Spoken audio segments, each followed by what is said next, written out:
Continuando aqui a nossa produção, depois que nós já preparamos aqui o surgimento do elemento utilizando o Mask Path, seguindo aqui a nossa referência, você percebe que depois que o elemento surge, nós já temos aqui o surgimento de dois elementos que vão ser animados a partir de Shape Layers, né?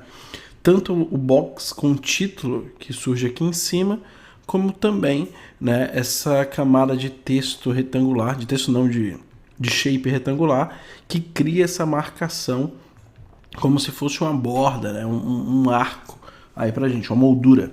Então, seguindo aqui a referência, eu vou estar criando esses dois elementos. Então, só fechar aqui as propriedades da camada pressionando U, e aí, aqui no menu, né, de ferramentas, na Toolbox, pegando a Rectangle Tool, eu já vou estar dizendo aqui para o After que eu não quero ter o elemento com preenchimento e somente com borda.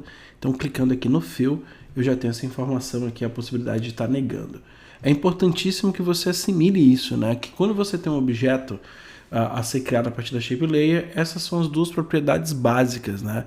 Onde pelos ícones aqui, onde você tem o Fill Color e o Stroke Color, ao clicar você muda o tom, que é do seu interesse, e caso você queira mudar o comportamento, clicando aqui no Stroke, você já tem, né, a possibilidade de ter sem borda, com borda sólida, gradiente linear ou radial, e a mesma coisa vai acontecer para o preenchimento.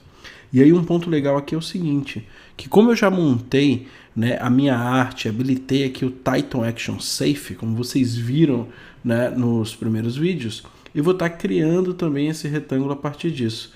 Então no caso, ó, não tendo nenhum objeto selecionado, eu vou clicar aqui, vou já depositar o retângulo aqui pra gente, tendo como padrão aí o Titan Action Safe, esse limite, e aí eu vou fazendo as configurações visuais que me interessam.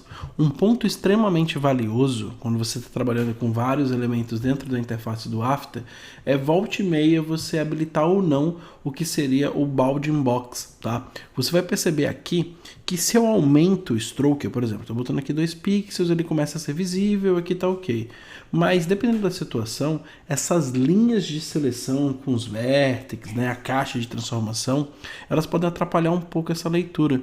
Então aqui embaixo, ó, onde você tem essa opção do lado do Title Action Safe, você pode também estar habilitando ou desabilitando, né, a visibilidade do Path. Então, ó, clicou aqui, ele tira a visibilidade do caminho e aí você consegue, né, trabalhar de uma forma muito mais tranquila aí, né, e vendo o resultado do layout. Então no caso eu estou achando que 20 pixels ficou muito, vamos cair aqui um pouco mais, então pressionando Command eu vou reduzindo aqui a casa decimal, tendo o controle mais fino. Se eu não tivesse selecionado, né, e feito o movimento com Command, eu ia reduzir, né, unidade por unidade. Então trabalhar aqui com 12 pixels mais ou menos, eu já tenho esse resultado, beleza? Da mesma forma, eu vou estar trabalhando com o surgimento daquele elemento. E aí tem um ponto super interessante quando você lida aqui com Shape Layer, é que dentro da Shape Layer você tem um comportamento de camadas containers, ou seja, dentro de uma única camada você pode ter vários objetos que tenham a mesma estrutura. Então, quando você abre aqui as propriedades da camada, você tem um transform, composition, scale e tudo aquilo que a gente já está acostumado de todas as camadas, mas também você tem a propriedade content. Com essa propriedade é quando o After Effects relata para você quais elementos vão estar como conteúdo nessa camada. Então dessa forma, se eu manter essa camada selecionada e pegar uma ferramenta vetorial ou a mesma que eu criei, ao depositar aqui, né, ela dentro da interface, então, por exemplo, eu cliquei e arrastei, eu já tenho ele aqui posicionado, e aí no caso, dentro dessa camada, eu estou tendo dois retângulos.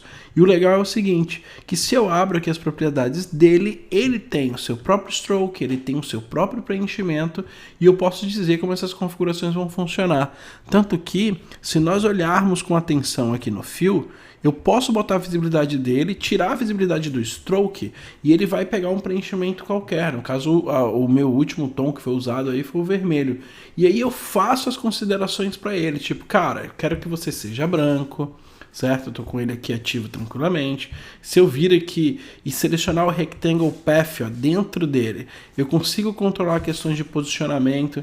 Então eu vou levar esse retângulo um pouco mais, ó, no tamanho, para a área que eu quero ocupar melhor, eu posso mexer aqui no position, deixando ele mais centralizado, criando essa estrutura. Então tudo isso faz com que eu tenha menos camadas e consiga trabalhar isoladamente com cada objeto.